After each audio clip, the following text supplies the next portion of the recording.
இல்ல யார் அடிச்சாங்களா தலையில? அடிச்சான் போலீஸ்காரன் அடிச்சானா? ஆமா எப்போ வச்சு அடிச்சான்? நைட்டு புரியல. சாப்பிட எந்த பொண்ணு சாப்பிடாமா தலையில அடிச்சாங்களா? அடிச்சு வெட்டு வந்துட்டா உனக்கு?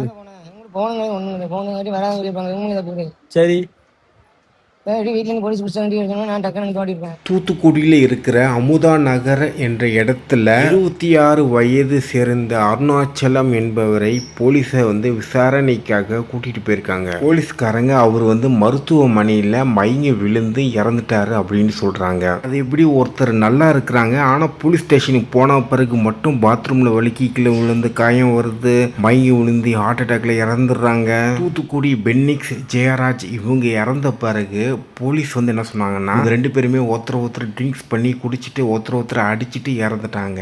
போலீஸ் அந்த நபர் எப்படி ஜெயிலில் இறந்தாருன்ட்டு ஒரு வீடியோ ஒன்று ரிலீஸ் பண்ணாங்க. அது ஆக்சுவலி பார்த்தீங்கன்னா ஒரு எடிட்டட் கிளிப்பு, ஒரு 8 second clip, full CCTV footage கிடையாது. நீங்களே பாருங்களேன்.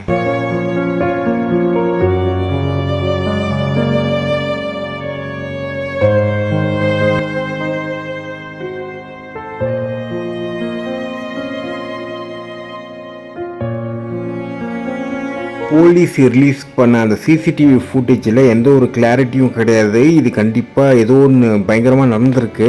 இதை தமிழ்நாடு சீஃப் மினிஸ்டர் விஜய் விசாரணை நடத்துறதுக்கு ஒரு தீவிரமான ஒரு குழு ஒன்று அமைக்கணும். அண்ட் இது தொடர்ச்சி பார்த்தீங்கன்னா தூத்துக்குடி, திருநெல்வேலி, அந்த தென் மாவட்டத்தில் இந்த மாதிரி கஸ்டடியல் போலீஸ் ப்ரூட்டாலிட்டி இதெல்லாம் ரொம்ப அதிகமாகவே நடக்குது. கண்டிப்பாக பார்த்தீங்கன்னா போலீஸ் சொல்கிற ஒப்பீனியன் கதை எதுவுமே நம்புற மாதிரி இல்லை. கண்டிப்பாக அவங்க எதுவும் மறைக்கிறாங்க. இது ஒரு தீவிரமான ஒரு விசாரணை நடத்தியே ஆகணும். ஸோ இதுதான். அது எப்படி தூத்துக்குடி, மதுரை இங்கெல்லாம் தொடர்ச்சியாக நடந்துகிட்டே இருக்கு.